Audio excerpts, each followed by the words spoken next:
Bum, bum, bum, bum, bum, bum, bum, bum, bum, bum,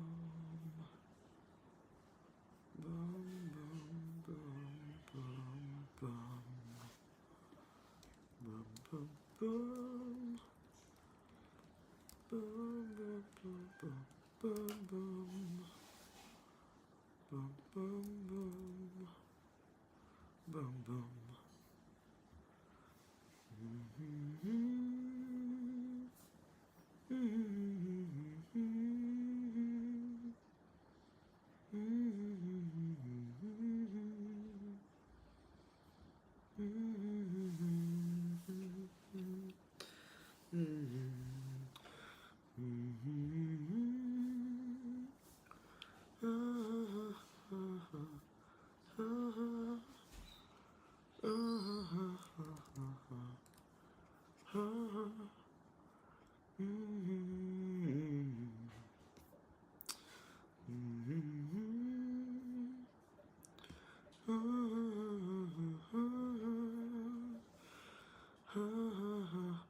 Hi, based on your recommendation, checked out Super Pumped. It's amazing. Good morning, Mr. Patil.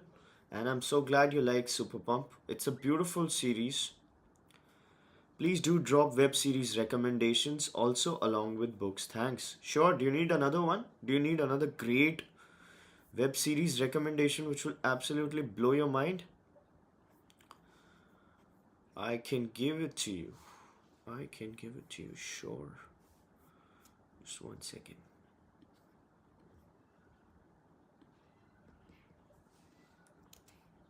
Super Pumped is amazing. They did really well. Got to give it to them. Don John, I didn't like that guy so much, but he really uh, did a great job with Super Pumped. So, one second, I'll just set myself up everywhere. And yeah, I guess I'm sorted.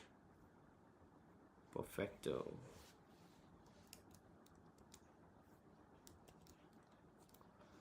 So there it goes, 31st episode, everything is sorted. Got it. Done. Done. Perfect. I am live on LinkedIn and on YouTube, and I am ready to go. I'm on time today.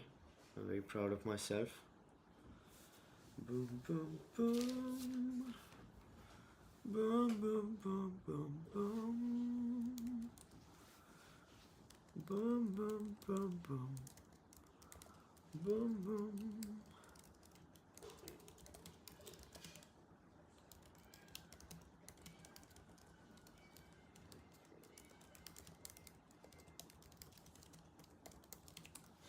Boom, boom, boom. Boom, boom, boom, boom. So, which is your other recommendation? Oh, okay. So, did you, I mean, when you watched Super Pumped, did you like it because of the art value, or was it because you really found the business story interesting? Because I can give you tailored recommendations on that. If you like the business story and if you want something in that area where the business story should be interesting and it should be loaded with facts and beautiful storylining, business background, tempo, okay. So, have you watched Bad Blood, the series on Theranos? Bad Blood? What do you think about Bad Blood? If you watch Bad Blood, you already have watched something great. And if you haven't, I would highly recommend you to watch Bad Blood right away. Absolutely on war footing. Because if you like Super Pumped, you're going to like Bad Blood a little more. Super Pump was great, everything was great, but Bad Blood was even better. So that is one show. No, but I've studied Theranos, but would check Bad Blood. Oh, you'd love it. Absolutely love it. Not just the story.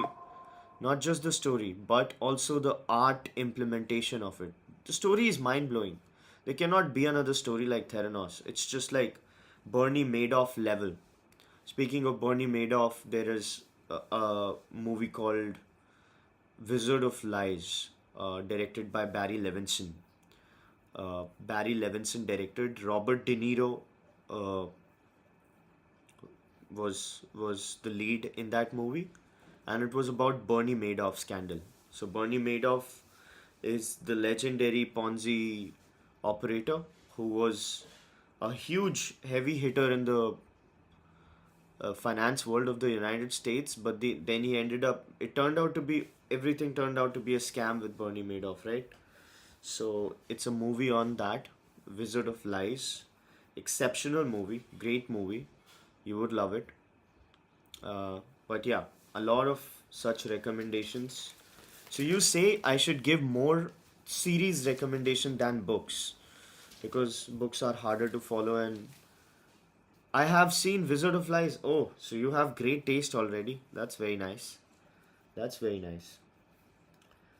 There are a lot of very good material that has been made recently and also uh, in some other time.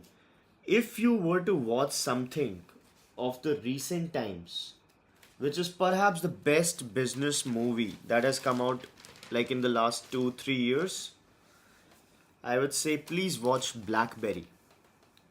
Blackberry is a movie directed by Mike Johnson from Canada. It's a Canadian movie, and it's an extraordinary Canadian movie. No Canadian movie has ever been so in your face and so out there and such high art value, loaded, absolutely loaded. It was like a home run with the base loaded.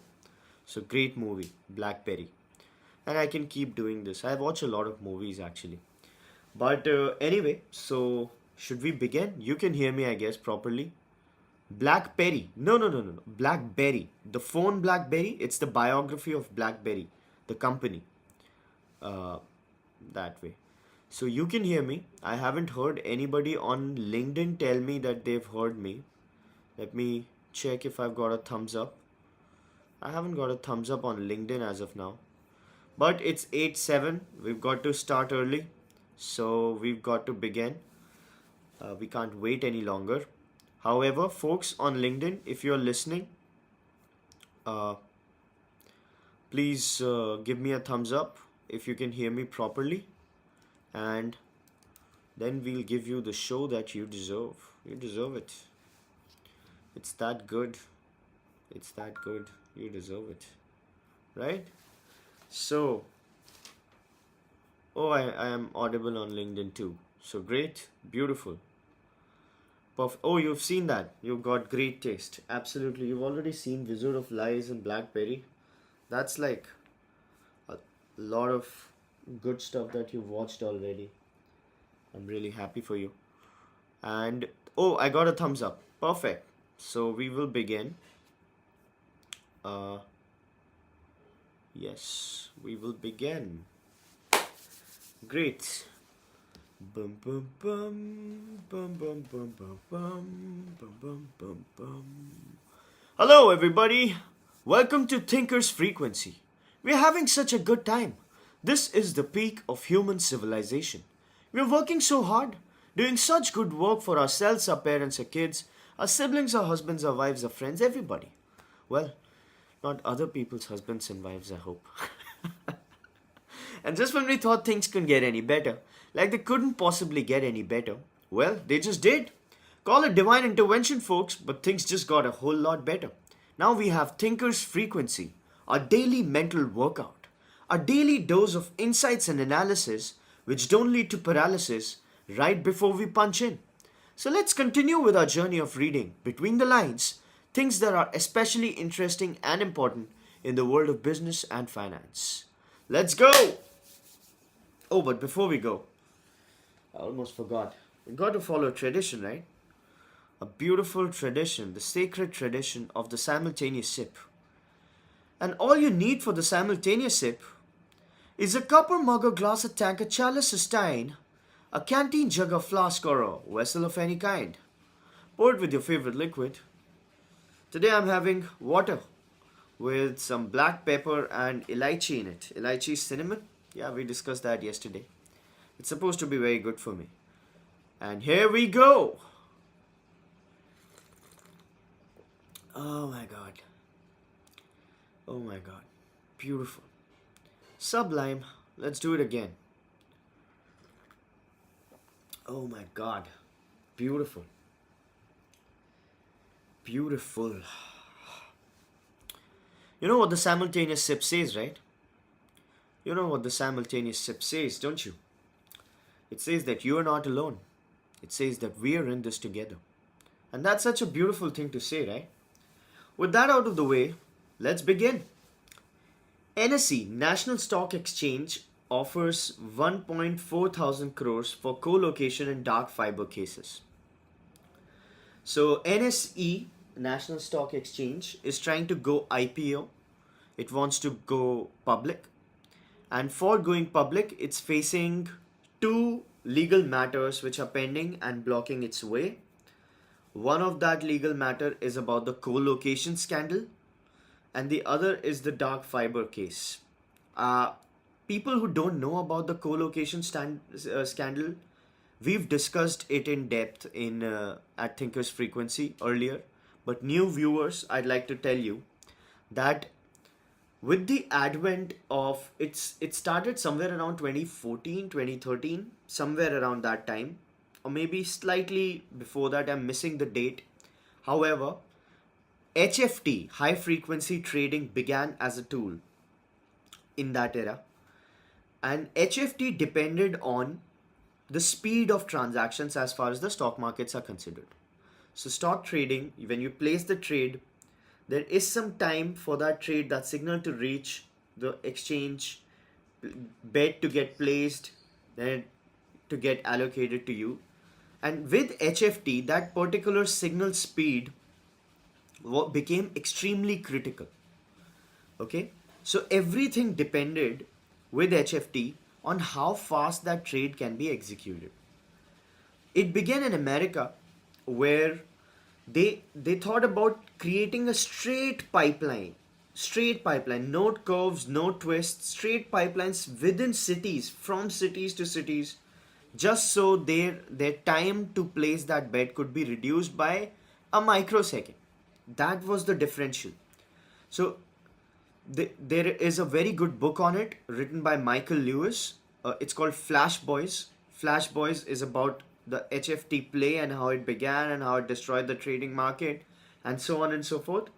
So what happens is they were so concerned with reducing the time for that execution of that trade that they even took account of the curvature of earth while building that, while laying that pipeline. Okay, so that's how fast they wanted to go as far as HFT is considered. When HFT caught up, what people started seeing was that trading desks became very, very expensive due to this particular proximity from the exchange, right? So the more proximity you have with the exchange, the faster your trade gets executed, the faster you are, better you are in the HFT scene, right? So that's what happened. And NSE got in a case where it said that the executives, some of the executives, they essentially did some fugazi as far as allocation of those seats are concerned, or co-location uh, of those trading desks are concerned, and so on and so forth. So that is the case because HFT is so important and speed of transactions is so important that if you give through illicit means somebody a better location, he'll be able to execute those trades faster. And with that, there'll be a real unfair advantage. So the book Flash Boys is one of the best books. It's probably Michael Lewis' best book. People say that Michael Lewis has written Moneyball and Big Short and The New Thing, Liar's Poker. It's difficult to pick the best book by him, But honestly, I think Flash Boys beats even Moneyball, even Liar's Poker, of course, and Big Shot, and even New Thing, and also uh, the very underrated but very good book called The Friendship That Changed the World. So it's the biography of uh, Amos Tolls and Daniel Kahneman. Very good book, but personally, it's just incredible. Oh, anyone can hear him? You can't hear me? Oh God, I wasn't audible on LinkedIn. Oh my God, why didn't you tell me? Oh shit.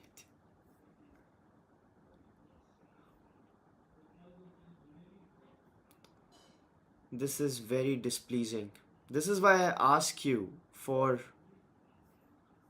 This is why I ask you for the the go ahead in the morning. Unfortunately, it was muted. Oh God damn it. Viewers of Thinkers Frequency, I'm sorry for the technical difficulty, but apparently I've been speaking for like 4 minutes or so, and I wasn't audible for a very long time. This is very sad because it's gonna ruin the LinkedIn video as well. So I'll just have to repeat myself. I'm sorry. Sorry about that. Why such efforts for LinkedIn? Because I have like 44,000 people following me on LinkedIn, and they really look at this. So it's important, right? That's the only place I have where my readership, let's say, has some weight. So I'll have to begin again. Thank you, Miss Akshaya N. Sorry for this. I'm not sorry. You should be sorry. Anyway, so, but thank you. So let's begin. Hello, everybody. Welcome to Thinker's Frequency. We're having such a good time. This is the peak of human civilization. We're working so hard, doing such good work for ourselves, our parents, our kids, our siblings, our husbands, our wives, our friends, everybody. Well, not other people's husbands and wives, I hope. And just when we thought things couldn't get any better, like they couldn't possibly get any better, well, they just did. Things just got a whole lot better, ladies and gentlemen. Now we have Thinker's Frequency, our daily mental workout, our daily dose of insights and analysis which don't lead to paralysis right before we punch in. So let's continue with our journey of reading between the lines things that are especially interesting and important in the world of business and finance. Let's go. And before we go, we got to follow a tradition, right? We've got to follow a tradition, the tradition of the simultaneous sip. And all you need for the simultaneous sip is a cup, a mug, a glass, a tank, a chalice, a stein, a canteen jug, a flask, or a vessel of any kind. Pour it with your favorite liquid. Today I'm having hot water with some cinnamon and black pepper in it. It's supposed to be good for me. Let's go. Beautiful. Sublime. You know what the simultaneous sip says, right? It says that you're not alone. It says that we're in this together. And that's such a beautiful thing to say. So, now we're back. NSC offers 1.4 thousand crores for co-location in dark fiber cases. So, National Stock Exchange was trying to go public, and in its quest of going public, it was facing a serious headwind of two pending court cases, two pending litigations, arbitrations, whatever you can call it. And that particular two cases were about co-location and dark fiber cases. To understand the history of this case, you might like to know about something called high frequency trading, HFT. HFT is the reason why co-location scandal exists. It's the reason why the dark fiber case exists. It's the reason why this entire new paradigm of stock investing around speed exists. A very good book around this is something written by Michael Lewis called Flash Boys. Flash Boys is a brilliant book which talks about the journey of high frequency trading in an investigative journalism way. It's the book which shook the markets and the financial world by a lot. And that book basically talked about how it became extremely relevant to to gain speed, to reduce the speed of transactions. So let's say you place a trade, the trade goes to the exchange and comes back to you. That's the flow. And high frequency trading was focused on reducing that time by microseconds, like bringing that time down by a very small fraction, just so it can it can lead to better outcomes. So in that quest of reducing time, what these people started doing was they laid a pipeline, a straight pipeline. They wanted a straight pipeline from the exchange to this particular city, right? I don't remember the city because it's been a while that I read this book. I read Flash Boys, like, when did I read Flash Boys? 2020, I guess. So anyway, their agenda was to create a straight pipeline, the data line, which could transport this signal instantly. And they were so hell bent on reducing the speed, so that they even considered the curvature of that particular, the earth's curvature. So they wanted that pipeline to be straight, even accounting for the earth's curvature. That's why they were essentially looking, that's how deep they were in the speed business. So naturally, when speed and when pipeline straightening and when so many things are at play, the location of a particular trading desk becomes very important. And NSE perhaps gave some sort of preferred illicit means, preferred locations to some traders on their trading desk or whatever, in an illicit means. So Colo scam was about that, and that's about the dark fiber cases as well. So HFT, India hasn't really taken, and you might ask, what's the problem with speed as far as transactions is considered? Let's go with speed. So that's a bit of a problem because that creates an unleavened playing field by definition, right? Because somebody has access to that pipeline, he rules. He's gonna execute trades faster. So how it happens is, let's say a big block deal is gonna happen, right? That big block deal just places one bet. So you can't sell like a million shares at once, right? So you've got to distribute artfully the shares so that the market doesn't just dump.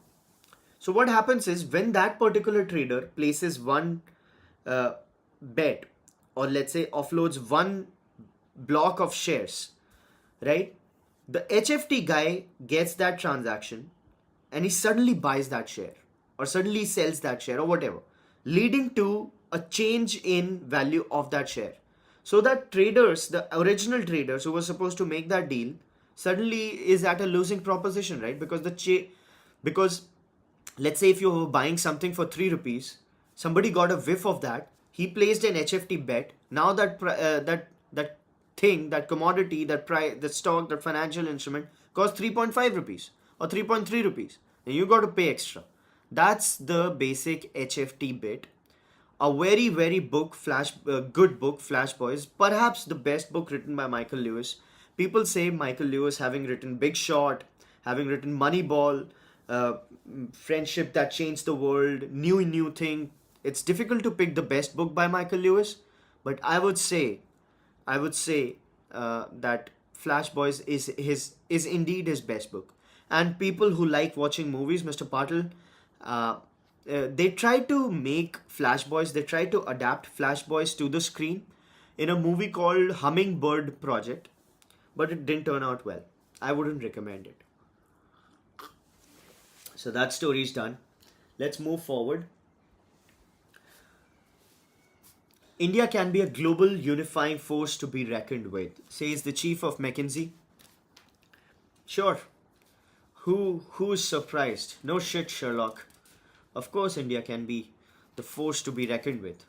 It's the major economy which is growing, has an industrial base, is mostly a peaceful country, the law and order situation is improving, and so on and so forth. So, but you can always count on the McKinsey types to say something cliched and make it sound intellectual. So, there they are. Anyway, MPs condemn Judges Act. You all remember we discussed a lot about Judge Verma, Justice Verma getting impeached, right? We might just be looking at an impeachment motion. So, in that news, or around that news, we are seeing MPs debating judges' conduct. Well, Walmart is seeking fair play in the global game. So Walmart, it's a nothing burger. They say that we want to buy local, we want to create jobs in India, and we want to grow in India. And because it brings the cost down, and our ethos is around bringing the cost down for the customers through whatever we can do and through whatever we can ask our partners to do. So that's a very strong statement. We want to bring the cost down, and we do everything we can to bring the cost down by what we can do and what we can make others do. So they have so much of power that they can literally say that we ask our partners to adhere to the pricing standards. That's uh, that's a strong statement, but not surprising. Walmart's focus on price has been extraordinary, to say the least. To say the least. Yesterday, I had recommended a book called Made in America, which is the autobiography of Sam Walton, the founder of Walmart. Great book. I recommend that to everybody. It's a very small book, not very small. I mean, significantly small, but a great book nevertheless. And you know why Walmart is doing this PR push, right? Why the PR push? Why the news articles suddenly streaming for Walmart in India? You know about this, right? Can you guess why this is happening? Don't be shy. Oh, yes, I heard you. I heard you. It's the IPO of PhonePe. So PhonePe is looking at a $12 billion IPO, $12 billion valuation IPO at that valuation. And that the biggest beneficiary, the only beneficiary of that IPO is Walmart, because Walmart owns PhonePe. So when Walmart acquired Flipkart, it acquired PhonePe because Flipkart had already acquired PhonePe. It was a wholly owned subsidiary of Flipkart, right? PhonePe. And then Walmart acquired PhonePe, and now PhonePe is like a $12 billion company inside Walmart, inside Flipkart. So so on Walmart's books, PhonePe has given a $12 billion fillip, which is awesome. So now, since it's going IPO, you're gonna see some action as far as the PR front is considered of Walmart. So that's nice. That's nice. That's nice, right? Speaking of things that are nice, Andhra Pradesh has given a fillip to defense manufacturing. So it is setting up defense manufacturing corridors, SOPs for defense aerospace clusters. So it's basically making aerospace clusters and also guaranteeing them some buying out. So it says that the primary anchors will get it at a price lower than that, and then the secondary anchors, non-anchors, investors will get, and they will have 100 crore buying from the local small businesses who invest, and 1 crore per large business buying. So I'll just read it out to you.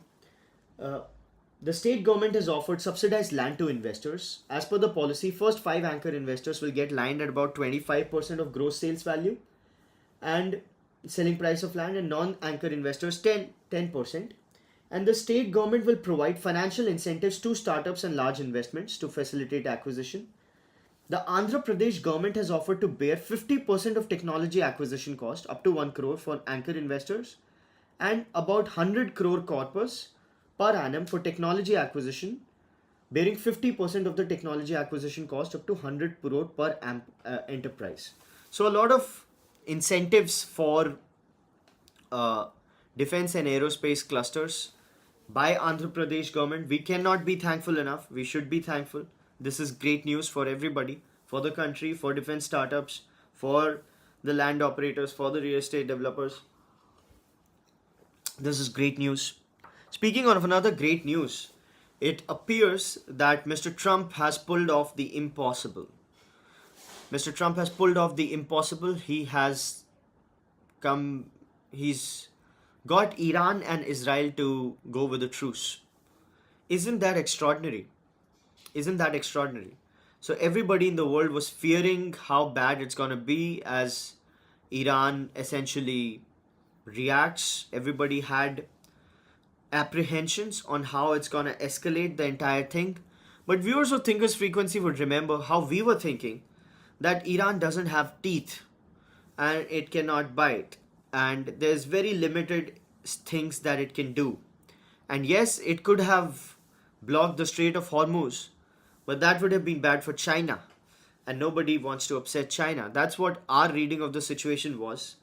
Apparently, Iran led a make believe attack, it got it out of their system, laid some missiles, and then an immediate ceasefire was agreed upon with both the countries, and now both the countries have come back to normal. So the war is essentially over, and Trump has branded this a 12-day war. Team Trump has branded this a 12-day war.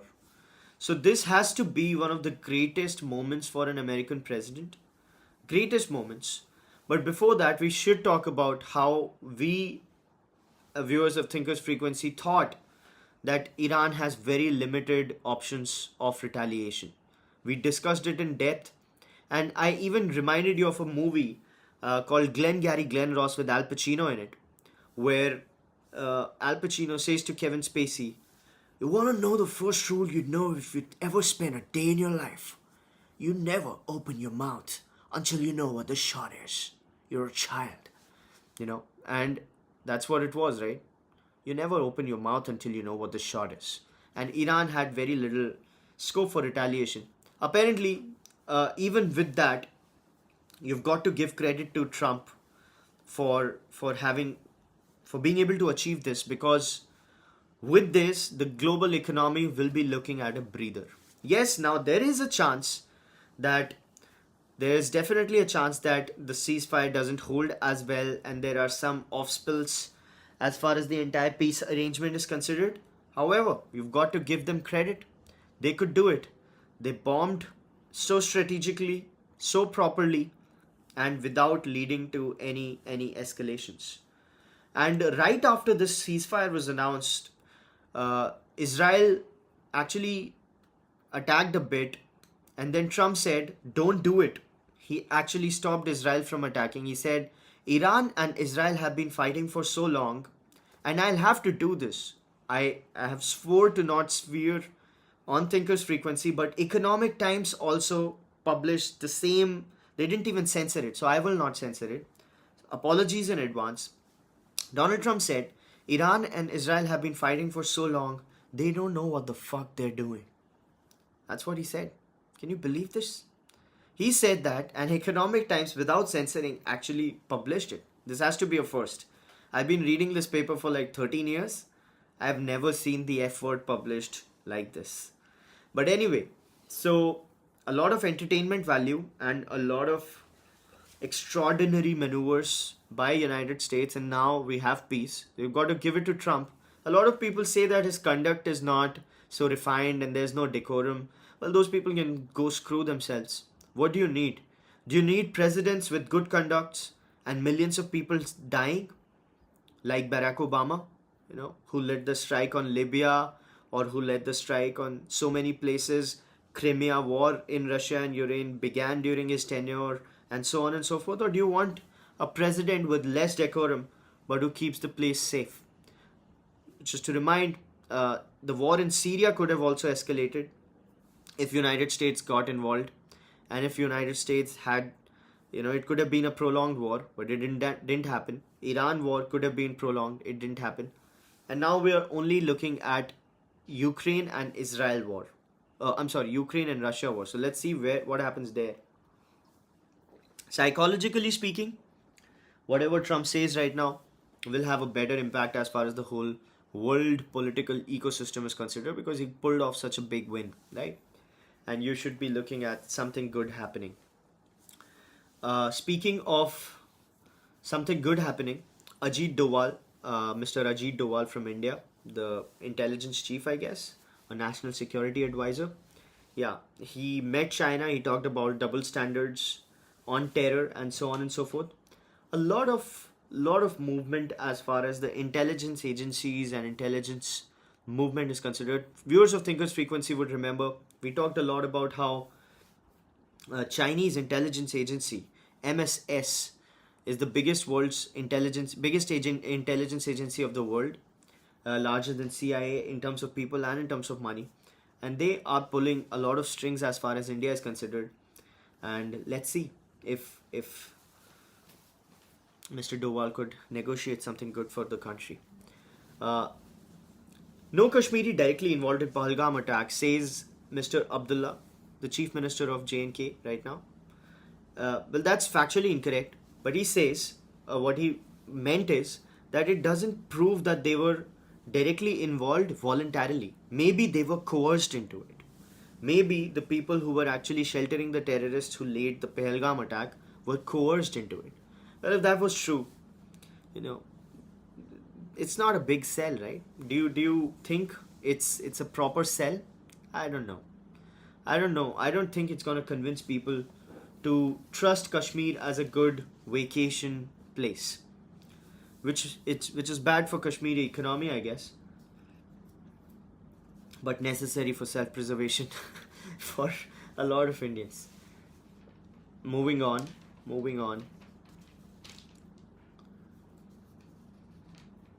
Adani Vedanta submit JP Association resolution plans. So viewers of Thinkers Frequency would remember that Jayaprakash Associates Limited were looking at resolution because it was a big problem as far as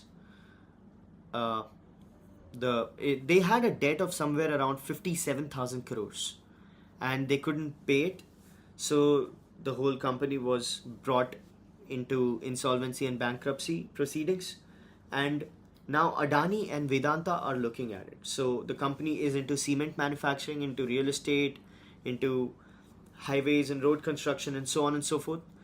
But now you might just be looking at Adani taking over Jayaprakash Associates Limited, JAL.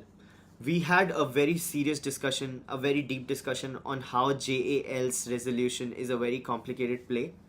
So it's interesting to see it turn out this way. Moving on. Indians with ticket to travel give credit card spends a boost. Well, that's a nothing burger, right? New card issuances also recover from recent slump.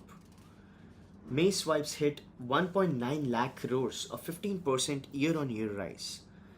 Well, Indian travelers are obviously looking at... So, a lot of travel had essentially gotten blocked because of whatever was going on with the world.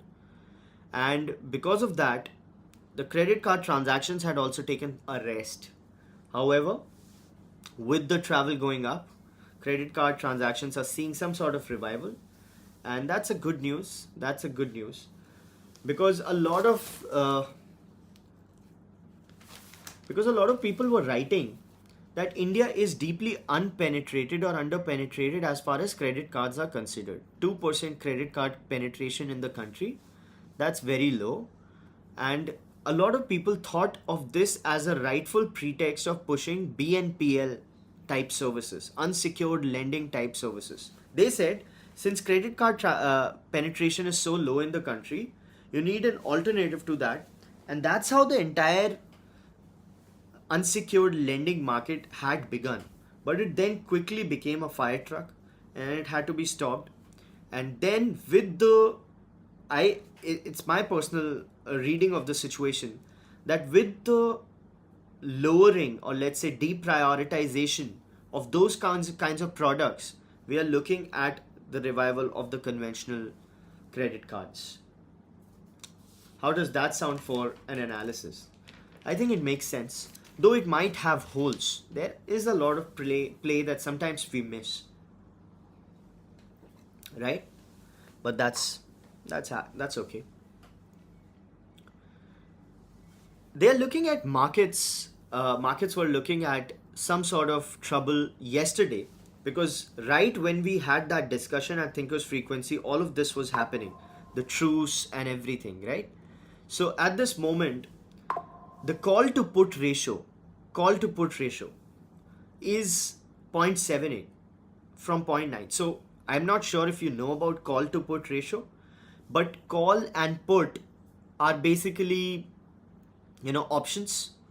So call essentially means, in the most simplest of terms, that the stock will go up. and the put thing means that the stock will go down. So the call to put Mr. Rajveer Singh says, but BNPL is basically credit card with less number of interest-free days. Good one. Anyway, so the call to put ratio, when it goes down, it means that the market is looking at a downward trend, because call to put ratio, if number of calls as compared to number of puts are going down, you're looking at a bearish sentiment, right? But if call to put ratio goes up, you're looking at a bullish sentiment. So until yesterday, you saw a lot of stocks going down yesterday. It was because the CPR, the call to put ratio, was down, and that was a bit of a problem. But let's see what happens today. What do you think will happen today as far as the markets are concerned? And now that Iran and Israel have agreed to a truce and so on and so forth, it's going to be very interesting, right? Railways hikes fares, hopes to rake in 13,000 crore more. First time after 5 years, passenger tickets get costlier. So they're looking at 71 paisa per kilometer as a target revenue per customer, against 60 paisa per customer in 2024-25. Everyone has a different interpretation of PCR, CPR, PCR. Okay, no sir, no. Mr. Tiwari says it's a pretty standard thing. There is no scope for much interpretation there. But you're right. You're right. Sometimes there is a different annotation to it, or connotation to it. Sorry about that. Anyway, MOSPI gets real with AI surveys to use chatbots. MOSPI is the Ministry of Statistical and Programming Implementation. They are the ones who do all the surveys, the data collection, the GDP, everything, consumption, and so on and so forth. Now they are looking at using AI and chatbots for collecting data. You know, emerging technology to improve data quality. Now this is obviously a good move, because data collection is a very expensive and a very difficult thing. Latency, as far as that data collection is considered, is also a huge problem. Let's say you collect data, collation of it, processing of it, and then it being available in the market or for analysis is a huge pain in everybody's rear. AI and chatbots should be able to solve that by a lot. So they're looking at new travel and tourism survey to start from July, where they want to use this particular product, take back data for policy making, district level from PLFS. PLFS is labor force participation survey. So that also is gonna look at AI, launch of new surveys, pilot, and unincorporated construction sector and household survey. Yeah, that's okay. So Mr. Tushar Tiwari says POV of the option writer is different from the POV of the option buyer. Well, is it? Is it?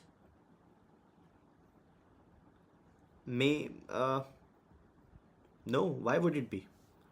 Why would be? Why would it be? It's a two-sided marketplace, right? I I can't say I agree with you that much. Anyway, exploring options for rare earth magnet supplies, says HDK.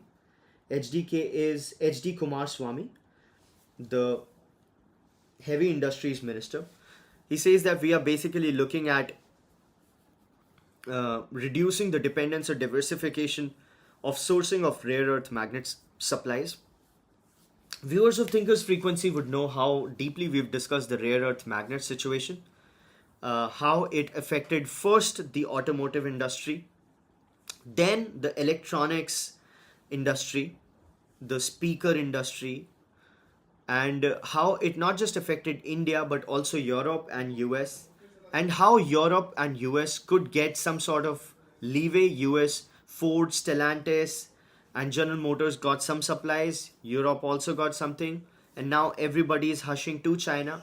And how, even though the rare earth magnet import in India is around 306 crore rupees, how you cannot simply make a car without a core component, right? Even though it's small and inexpensive, the car cannot be shipped, and how it was looking like it's going to be a very difficult situation for people. It is still difficult, but China is loosening its grip. It was essentially a muscle flex by China to say that you cannot screw with us to US, as the trade war, so to speak, was going on, and it worked really well. So let's see what happens. Right now, India is looking at exploring options. Says Midwest, a Hyderabad-based company, has shown interest. They are targeting 500-ton rare earth magnet production by this year end, aiming for 5,000 ton by the next year. So they're saying that if within a year they would be able to make something. This is incredible. If that happens, it's pretty incredible, right?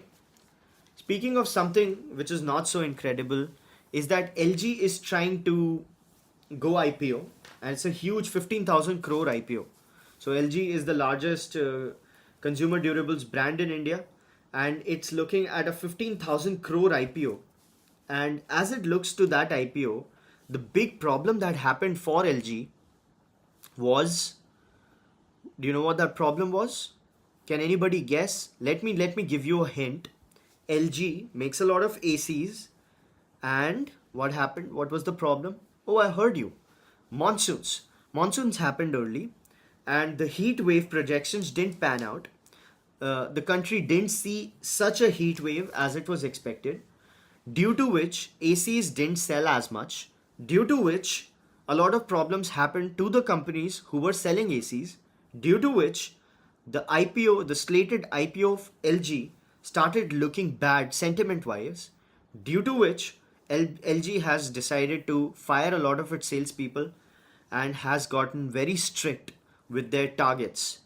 It doesn't want its IPO prospect to get muted, and the sales strategy has really put pedal to the metal as far as conversion rates are concerned. And even though the company is doing well, however, even such a seasonal shake-up could lead to problems, and this is why they are getting very solid as far as parent company to dilute about 15% stake in that IPO.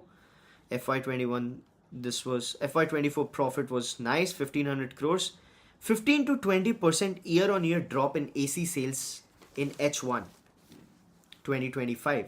So if you look at company specifically, you are looking at, where was that number? I think I should mark when I read this so that I don't have to find it. Yeah. Blue Star, Daikin, Lloyd, with industry sales volume falling 50 to 60% compared with last year. So as compared to the last year, 50 to 60% decline in AC sales led to a lot of problems. Wegovy starts at 17,000 rupees in India. Wegovy, again, the semaglutide drug, the drug which essentially leads to weight loss and so on and so forth. These people are very bullish on this, and it's a 4-week therapy, very expensive drug, out of reach for most people, but still good market, great market. Though the efficacy of the drug is in question, and the risks of that drug are very much in question, and we've discussed how it's always good to be extremely skeptical, or let's say distrustful, of pharma initiatives. And we had a long discussion on it.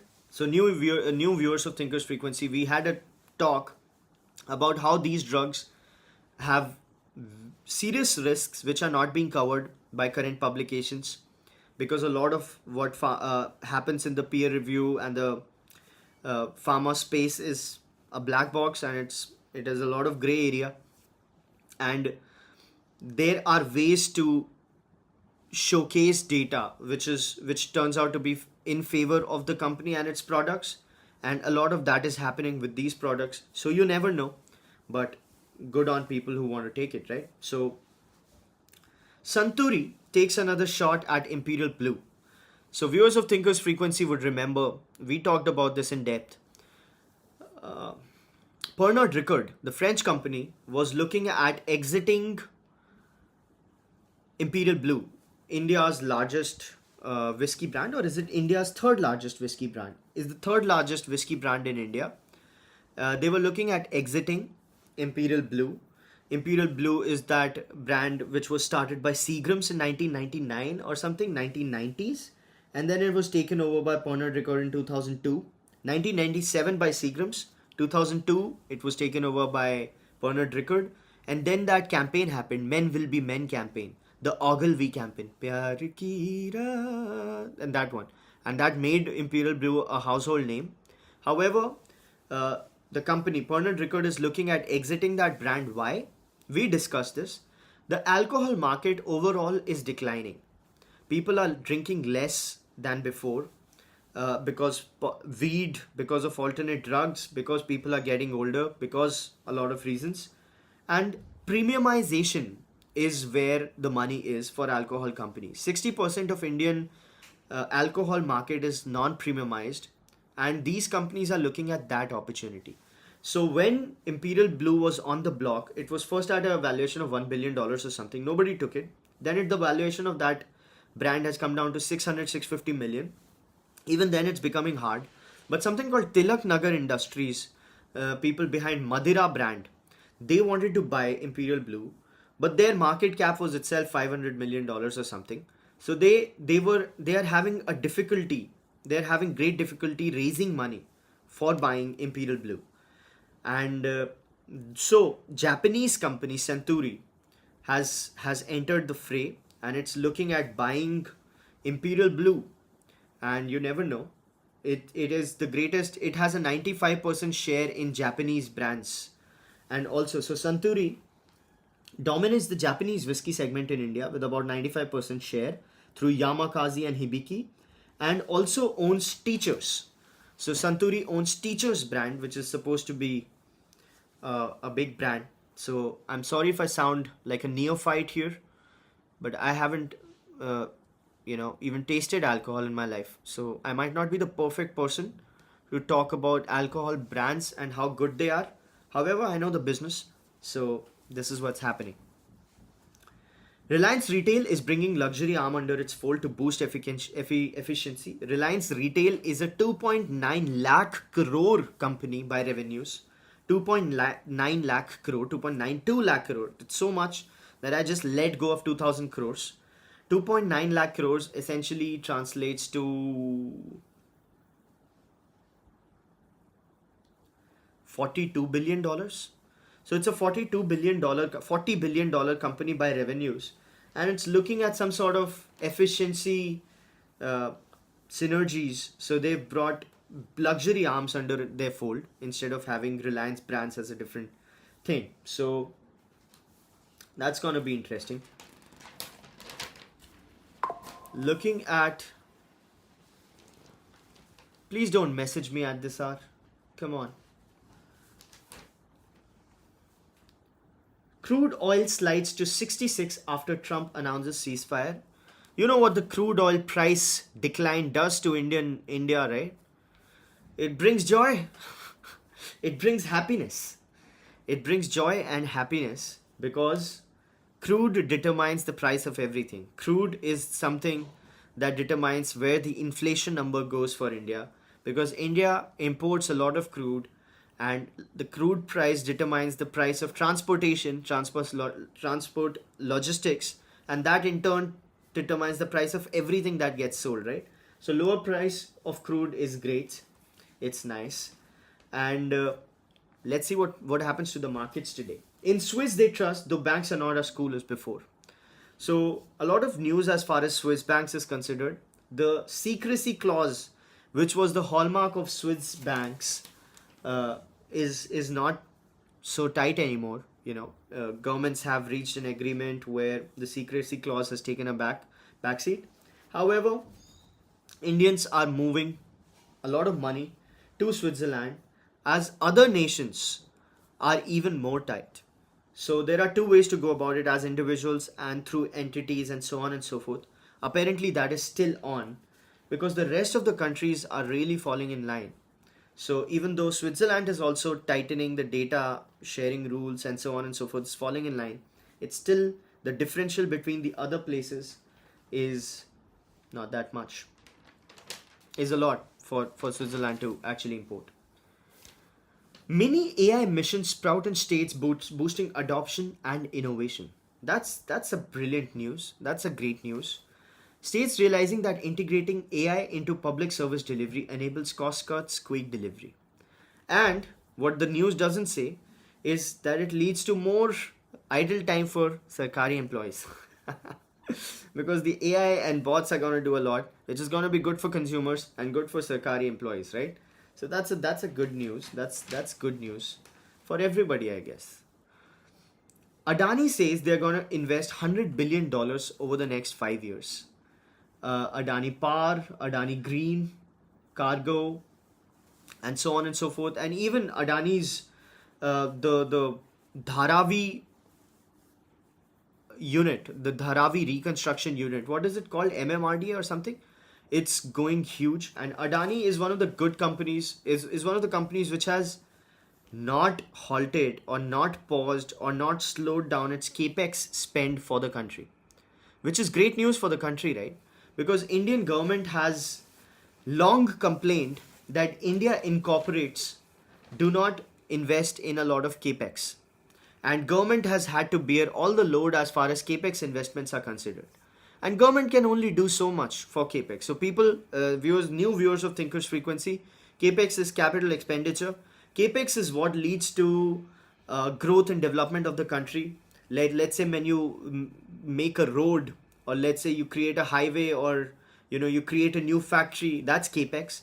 So government has been complaining for years that capex has been muted by the private companies of India, and only PSUs and government have been doing all the capex. But amongst the few companies which have been very supportive of the mission of, let's say, Viksit Bharat through capex has been Adani, and they're looking at $100 billion over 5 years. Now, plans. These are plans. These are announcements. You don't know what happens. However, if history is any guiding principle, if anybody can do it, it's Adani Group. Yeah. JLR, speaking of capex, JLR is investing 9,000 crores in Tamil Nadu plant, beginning assembly this year. So this is great news for the country. Viewers of Thinkers Frequency would know that we were talking about how Tata was looking at a new lease of life at its government business. Oh, sorry, car business, the Tata Motors business, right? Because Tata was looking at a decline. EV, it has had an 85% share in the EV market just a couple of years ago, and now it's come down to how much? Yes, you said it right, 50%. And while Mahindra and everybody saw their shipments going up, Tata saw an 11% year-on-year decline, which was bad news. So Tata is looking at a lot of investments, and now one of them is 9,000 crore project. As far as, do not message me. What are you doing? Anyway, 9,000 crores over 5 years. So this move gives us a scalable, future-ready base as JLR expands its portfolio in India. So they're going to assemble Land Rovers, very expensive cars, and that's going to be good, right? And Adani is also refinancing its 750 million debt of Mumbai airport unit. Again, something, every story is developing. How you become better at analysis, what I've noticed is that when you follow the story, right? If you followed the story, Adani Airports had a problem with the Mumbai and Navi Mumbai airports. So Navi Mumbai airports had taken a lot of capex from Adani, and the tariff of Navi Mumbai was not as much, not as many routes, so not as money to be made.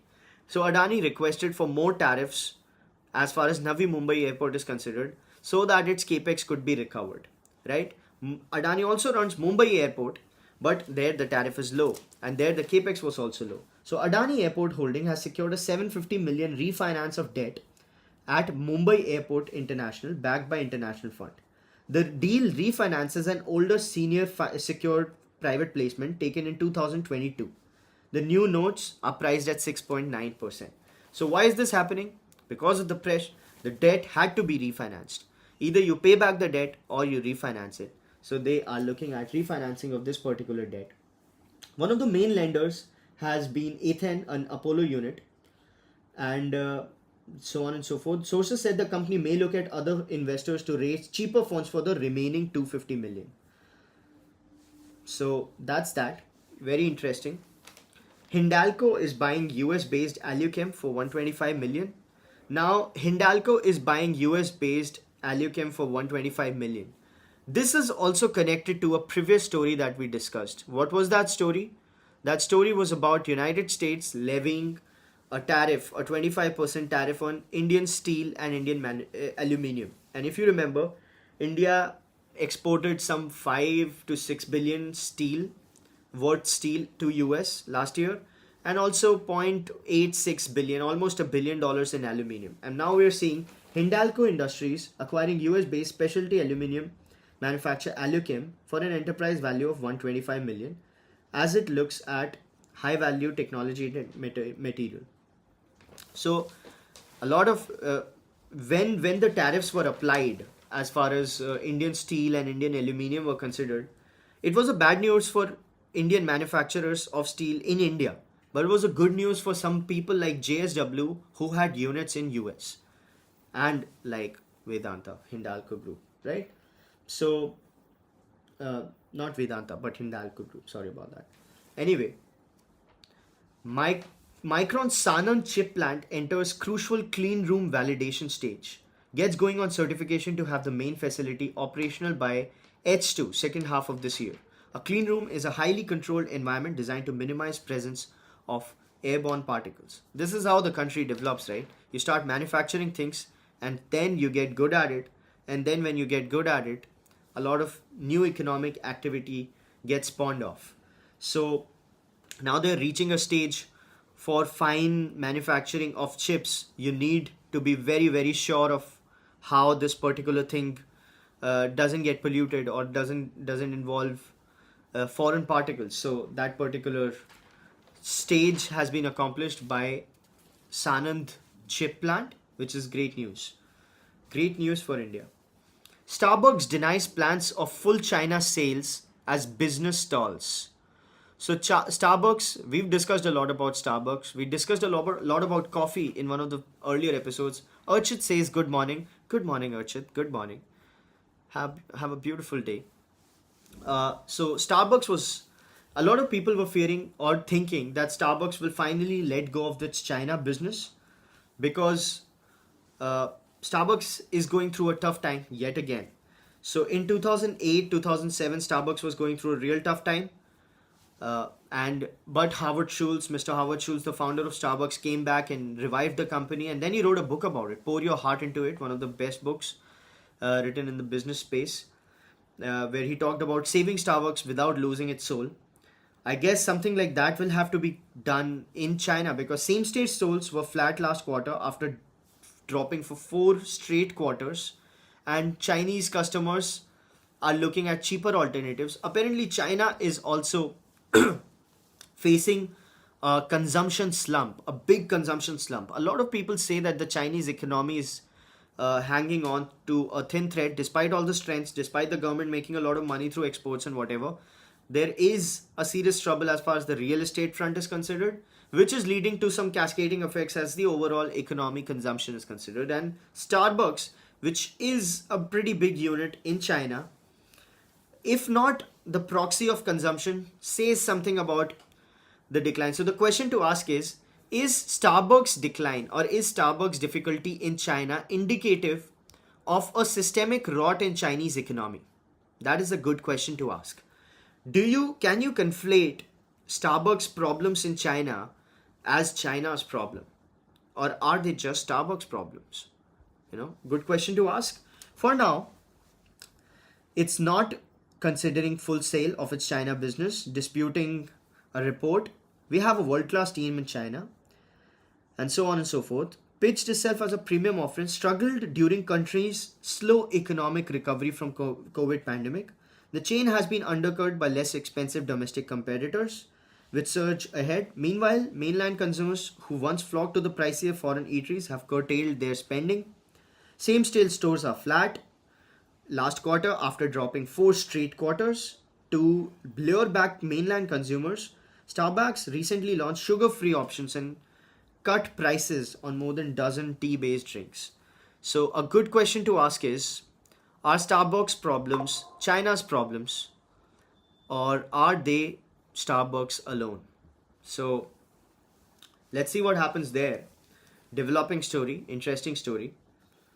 And with that, with that, I we will be coming to the end. Oh, but I should discuss this. Japanese army announced that it has conducted a missile test for the first time in Japanese territory. Now, Japan is a pacifist country, but given everything, Shinzo Abe, Shinzo Abe, rest in peace, wanted Japan to finally go off the pacifist reign. So now Japan has tested a missile in its first time in its own territory. Interesting development. We'll see what happens to that. It's all because of Chinese influence, the growing Chinese influence in the ocean. Everybody's scared, and now these moves are long term coming. Mr. Tushar Tiwari says Starbucks is not doing well even in India. Well, that's correct. That's correct. The coffee segment itself is not doing well in India, and Starbucks. The reason why Starbucks is not doing well in India is because the space is getting overcrowded very soon. So what these people did was, these analysts, they said that per capita consumption of coffee in India is some X number of grams, and in US and Europe it's like 20 times more. So the per capita consumption of coffee is low. That means it has a lot of scope for growth. Then it also said that coffee chains in India per capita are these many X number. I'm forgetting the numbers. And in Europe and US, they are Y, which is like 25 times. Even in China, it's like 10, 15, 20 times. So India has a lot of scope for more coffee chains. And that turned out to be a wrong decision, because maybe just Indians don't like drinking coffee. And maybe Indians don't have that per capita income to go to coffee chains and spend money, because Indians like to sit, if they've entered the coffee chain, there's free AC, they like to sit around, and that's not good for the business, right? They don't spend a lot of money. And if you look at all the new coffee chains, they are looking at this particular tough time, right? So on the contrary, if you look at Chayos, it has done better as far as its in-store profitability is considered. It's time to get profitable. Per store is low, and so on and so forth. So maybe Indians don't like drinking coffee. How hard is that to understand? But apparently, Starbucks is globally going through a tough time. With that, we come to the end of the 31st episode of Thinker's Frequency, insights and analysis which don't lead to paralysis. Right before we punch in, it's 9/7. We have to punch in. So I wish you a beautiful day, personally and professionally. I hope this mental workout session, Thinker's Frequency, I have been framing it as a mental workout. It's felt like a good mental workout, looking at things, reading difficult things, understanding, analyzing, and even predicting. So I hope you had fun. I had a lot of fun. Thank you, Mr. Patil. Thank you, Mr. Tiwari, Archit, and everybody. Miss Akshaya, Mr. Rajveer, everybody. I do not want to thank somebody who actually gave me a thumbs up even when I was not audible on LinkedIn. You shouldn't have done that. But thank you so much for everybody. Same place, same time, same tomorrow. See you. Bye-bye.